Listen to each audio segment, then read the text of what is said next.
Ladies and gentlemen, welcome to the Kakasungura YouTube channel. First, a big thank you to each and every one of you for your continued support. It has been a 3 or 4 days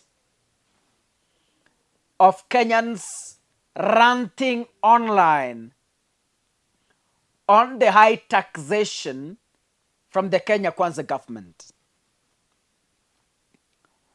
Kenyans are asking why Raila Odinga is silent on the same matter.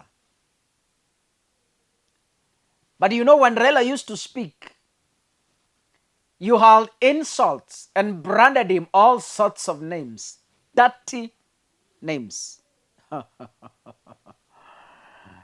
Kenyans, baba ongea, baba ongea. Paka wabunge wa Kenya kwanza, baba sema jambo, ongea neno, ongea neno. Anyway, hayo si ambayo yamenileta hapa.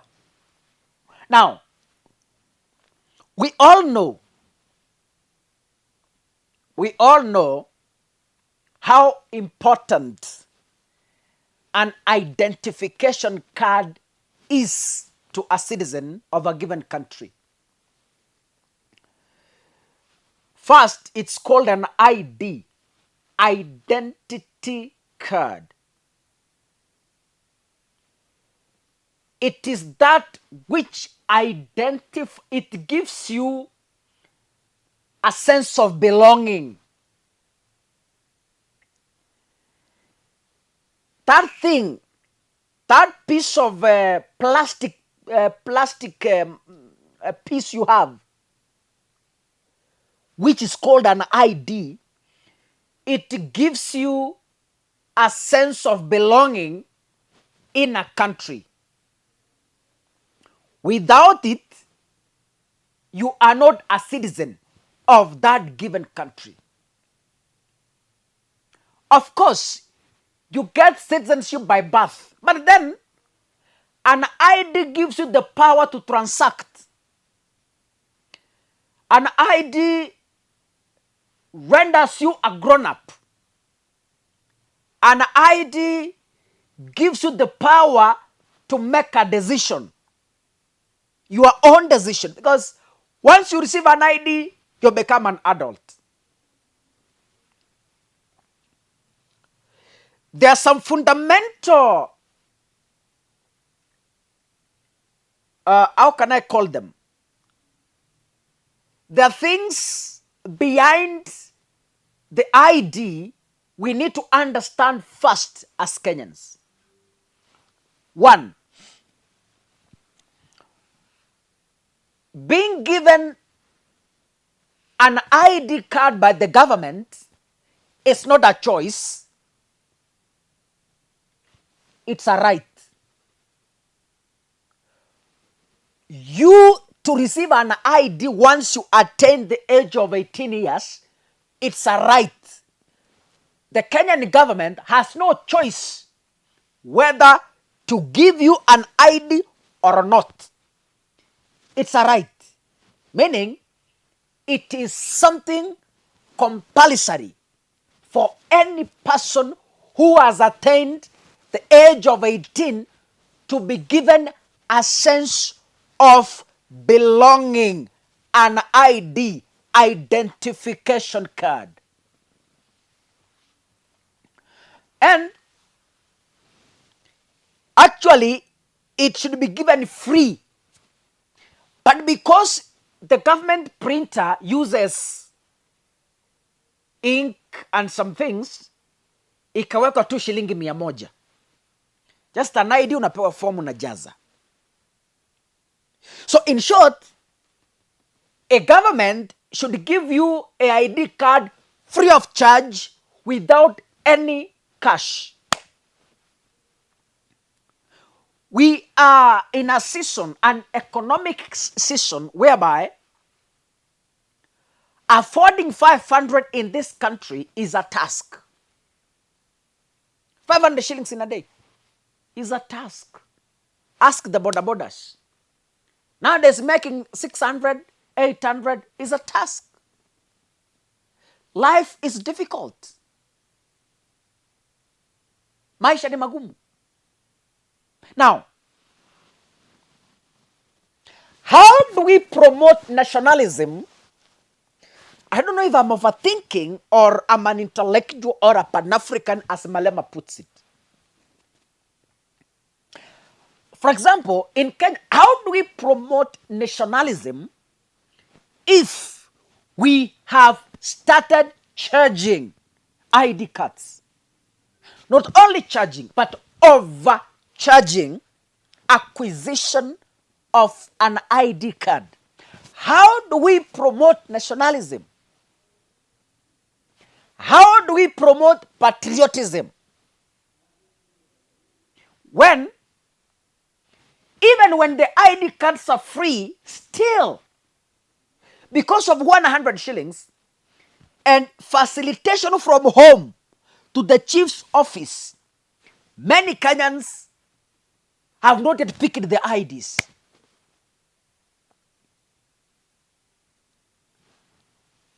I want to reiterate the words of the former President Uhuru Kenyatta.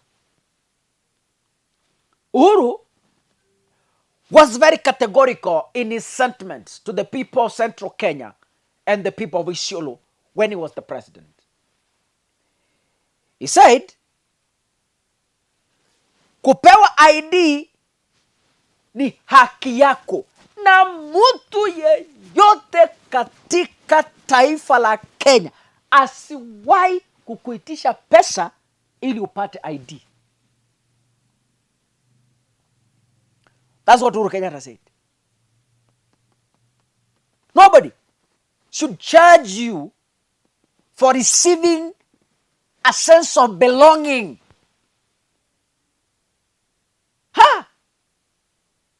Baba yako hawezi kukuitisha pesa ili uitwe mwanawe. Because Kenya is our mother. And how do you become a Kenya's child? Is by receiving an ID, a sense of belonging. Now, mama yako aliyekuzaa akuambie lazima ulipie ili uitwe mtoto wangu. Kwa lazima.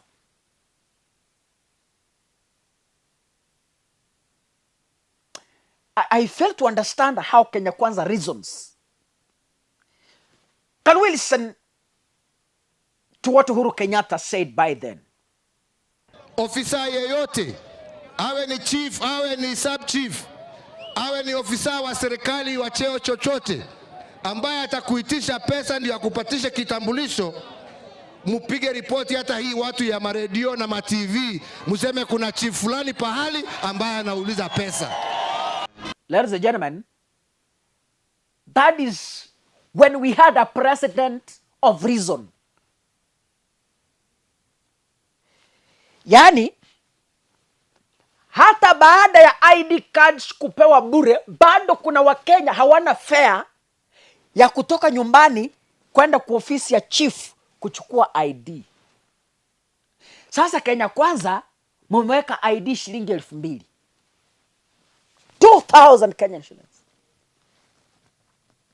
So for you to prepare to go and process an ID, you need at least 4,000 to 5,000.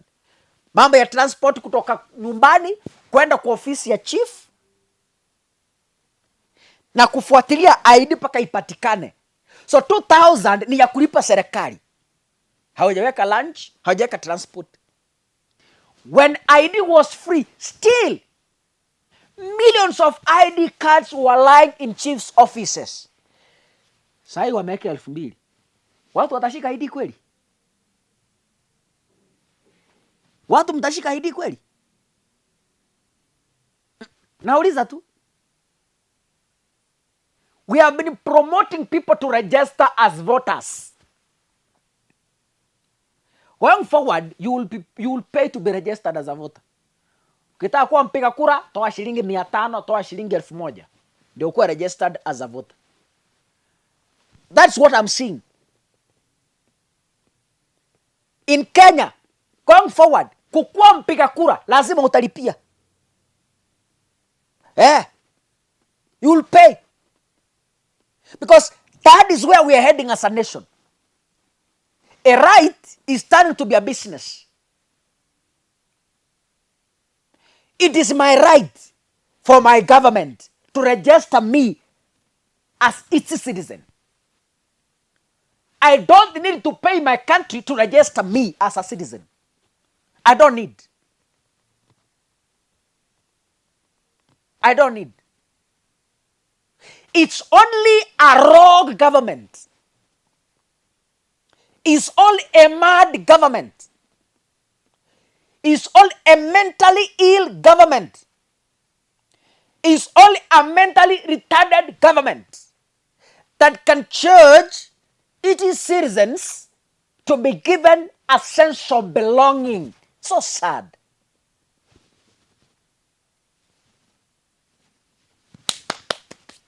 God bless you, ladies and gentlemen. See you in the next video. Asanteni sana.